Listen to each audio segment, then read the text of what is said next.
सभी माता पिता को कुछ चीज़ें जो जाननी ज़रूरी है कि भी आप अपने बच्चे का ट्रैक रिकॉर्ड इस टैब से लर्न स्टेशन से कैसे रख सकते हैं। क्योंकि बहुत सारे पेरेंट्स का ये कंसर्न था कि भी उनको ये नहीं पता चलता कि भी बच्चा टैब से क्या पढ़ रहा है, कैसे पढ़ रहा है। तो आप लोगों को कुछ जो स्टेप बाय स्टेप चीज़ें हैं जो आप लोग चेक कर सकते हैं इस टैब में, जिससे आपको पता चल जाएगा कि भी कैसे आपका बच्चा कितना टाइम इस टैब में क्या सब्जेक्ट पढ़ रहा है और कैसा उसका परफॉर्मेंस है।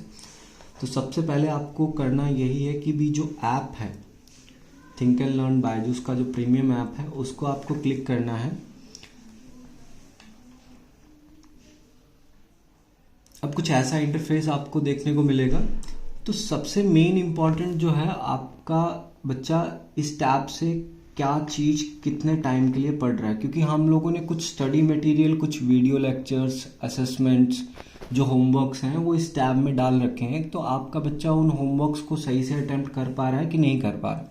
तो सबसे पहले बात करते हैं, तो आपको मोर पे क्लिक करना है, फिर उसके बाद में लर्निंग एनालिसिस पे क्लिक करना है। जैसे ही आप लर्निंग एनालिसिस पे करेंगे तो यहाँ पर दो चीज़ें हैं, एक तो प्रोग्रेस और एक परफॉर्मेंस। प्रोग्रेस में आप देखोगे कि आपका बच्चा कितने चैप्टर्स पढ़ रहा है डे बाय डे। तो यहाँ पर ऑल पे जब हम लोग बात करते हैं तो ओवरऑल ऑल सब्जेक्ट्स का अगर परफॉर्मेंस देखें तो मतलब ऑल सब्जेक्ट्स में इस टैब में मान लो टॉपिक कितने हैं 2 to 5। अब इस 2 to 5 में से बच्चे ने कितने टॉपिक्स लर्न किए हैं 92। तो ओवरऑल लर्निंग टाइम इसने कितना डिवोट किया है 194 मिनट्स। ठीक है, यहाँ पर आप चेक भी कर सकते हैं कि आपके बच्चे ने लास्ट कब, किस तारीख को, किस टाइम पे कौन सा टॉपिक लर्न किया है। जैसे फॉर एग्जांपल इस बच्चे ने 30 दिसंबर को फिजिक्स का ये टॉपिक लर्न किया है। ठीक है, उससे पहले 30 दिसंबर को दूसरा टॉपिक जो लर्न किया था वो ये। मतलब आप यहाँ से इजीली चेक कर सकते हैं कि आपका बच्चा डेली बेसिस पर इस टैब से क्या पढ़ रहा है, कितना पढ़ रहा है। अब यहाँ पर जो आपको आपकी साइड से जो हमें नीड है एक हेल्प सपोर्ट की, वो ये है कि आपका बच्चा यहाँ पर जो टॉपिक लर्न जो है, अब ऑलमोस्ट सारा सिलेबस कंप्लीट हो चुका है हमारा। तो जितने भी टॉपिक्स इस टैब में है आपका बच्चा उनके वीडियो लेक्चर्स को जरूर देखे, अदरवाइज उसका परफॉर्मेंस उतना अच्छा नहीं हो पाएगा जिस चीज़ की हमें नीड है। तो मेक श्योर करें कि 25 अगर 225 जो चैप्टर्स हैं इसमें या फिर जो टॉपिक्स हैं इसमें, वो सारे के सारे बच्चा आपका कंप्लीट रखे। अगर नहीं है कंप्लीट तो आज से ही वो स्टार्ट कर दे इन चैप्टर्स को 1 by 1 कंप्लीट करके। आप इसको अगर 1 by 1 सब्जेक्ट वाइज भी चेक कर सकते हैं कि भी मैथमेटिक्स में क्या पढ़ रहा है हमारा बच्चा। मैथमेटिक्स में टोटल 70 टॉपिक्स थे जिसमें से 14 टॉपिक्स लर्न हुए हैं। लास्ट जो बच्चे ने टॉपिक किया था वो 4 दिसंबर को किया था, उसके बाद में नहीं किया।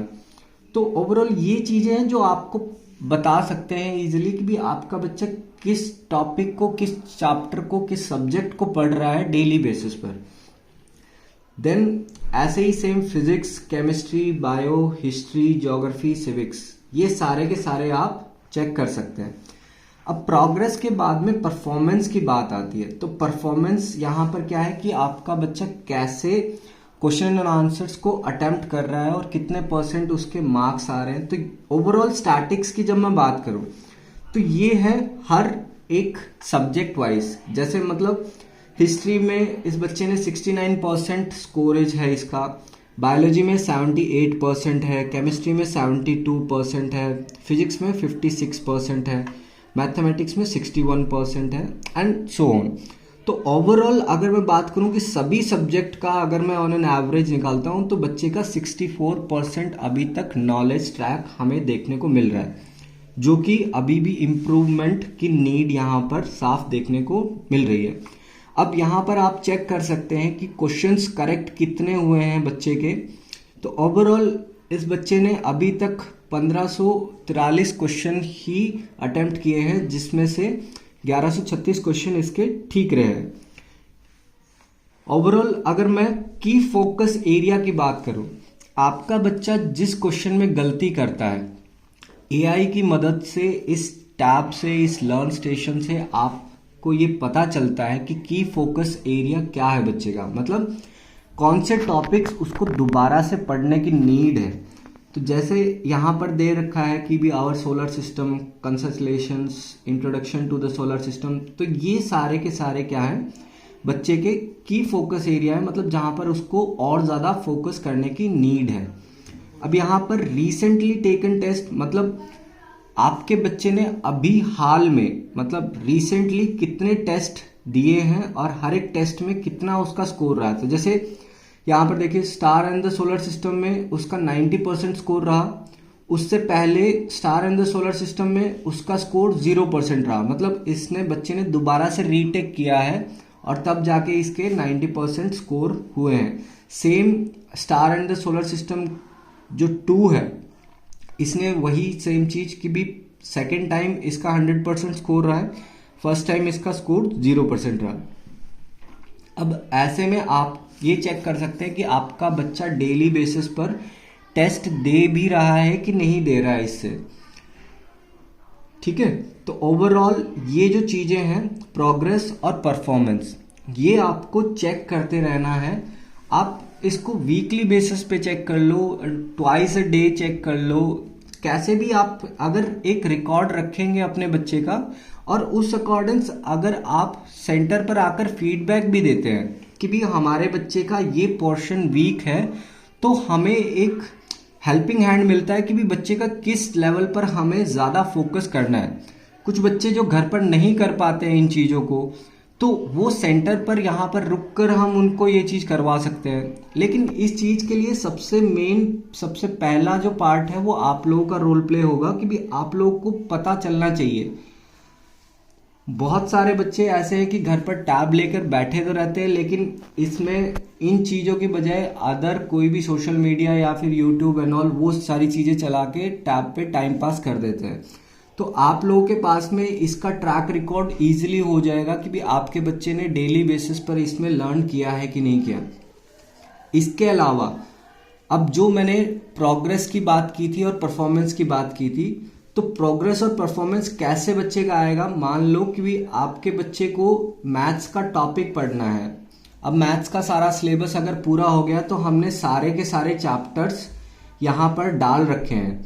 अब हर एक चैप्टर का, फॉर एन एग्जाम्पल पहला चैप्टर रैशनल नंबर, अब इसमें ये जर्नी है, इसमें बच्चा वीडियोस के थ्रू कंप्लीटली एक बार रिवाइज कर लेगा चीज़ों को, और उसके बाद में जैसे ही ये वीडियो मॉड्यूल्स कंप्लीट होते हैं उसके बाद में एक्सरसाइज आ जाती है, ठीक है। वीडियो मॉड्यूल्स मैं एक बार दिखा देता हूं आपको कि कैसे वीडियो मॉड्यूल्स होंगे।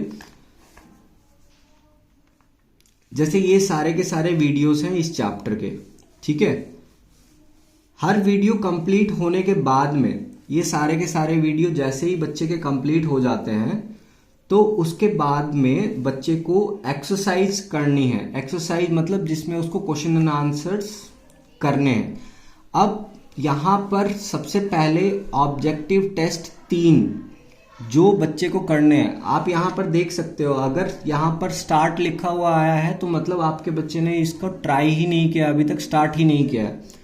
तो ये चीज करनी जरूरी है। जब तक ये नहीं करेगा, ऑब्जेक्टिव टेस्ट नहीं करेगा, तब तक नहीं होगा। उसके होमवर्क्स पेंडिंग ही दिखाई देंगे। उसके बाद में जैसे ही ऑब्जेक्टिव टेस्ट कर लेता है आपका बच्चा, तो सब्जेक्टिव टेस्ट भी आते हैं 2, जिनको वो इजीली अपनी नोटबुक पे लिखकर कर सकता है। जो एनसीईआरटी एक्सरसाइज होती है, जो हर चैप्टर के बाद में क्वेश्चन एंड आंसर्स होते हैं एनसीईआरटी की बुक में, वो सारे क्वेश्चन एंड आंसर्स भी यहाँ पर आपको देखने को मिल जाएंगे। तो बच्चे को अगर कोई नीड है एनसीईआरटी एक्सरसाइज के क्वेश्चंस में, तो वो भी यहाँ से हो सकता है। इसके बाद में मान लीजिए कि ये सारे के सारे क्वेश्चन एंड आंसर्स बच्चे ने कर लिए। ऑब्जेक्टिव वाले 3 टेस्ट, सब्जेक्टिव वाले 2 टेस्ट, एनसीईआरटी वाले 2 टेस्ट और एनसीईआरटी एग्जाम्पलर वाला ये 1 टेस्ट।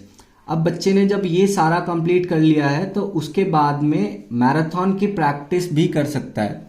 मैराथन एक बहुत ही अच्छा चीज है जिसमें आपका बच्चा हर एक क्वेश्चन को कम से कम 20 से 25 बार रिपीटेड मॉड्यूल में करेगा, जिससे उसका जो मेमोरी पावर है वो भी बूस्ट हो जाएगा। और इसमें एक मैराथन में 1000 से ज्यादा बार क्वेश्चंस आप कर सकते हैं। मतलब इसमें कोई भी लिमिटेशन नहीं है। बच्चा प्रैक्टिस जितना करता जाए 1000, 2000, 3000 उतना ये चलता रहेगा।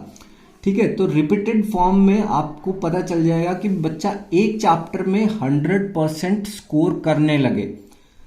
हर एक चैप्टर का बच्चे को ऐसे ही टीचिंग मॉड्यूल रखना है, जो उसका सेल्फ स्टडी पार्ट है वो ऐसे ही होगा। हम यहाँ पर क्लासेस करवाते हैं, क्लासेस के बाद में बच्चे का ये जो पोर्शन है अगर वो घर से कंप्लीट होगा तो उसको यहाँ पर भी हेल्प मिलेगी, प्लस स्कूल वाले जितने भी उसके पार्ट्स हैं चाहे वो किसी भी चैप्टर से रिलेटेड है, सारे के सारे इजीली सॉल्व हो जाएंगे। हर चैप्टर का इसमें दे रखा है हमने, तो चाहे मैथमेटिक्स है, फिजिक्स है, केमिस्ट्री है, बायोलॉजी है जो कि साइंस का पार्ट है, फिर हिस्ट्री, ज्योग्राफी, सिविक्स ये एसएसटी का पार्ट है, तो इसके थ्रू आप कर सकते हैं। ठीक है, ये तो हो गया ओवरऑल एकेडमिक्स का पार्ट। अब इसके अलावा एक अच्छी चीज और जो हम लोगों ने डाल रखी है इस टैब में, that is book doubt session वाला, कि भी ओवरऑल अगर किसी भी बच्चे को जरूरत है कि भी उसको टीचर के साथ में 1-on-1 मीट करना है तो बुक का सेशन आप कर सकते हैं, जिसमें आप सेंटर के टीचर के साथ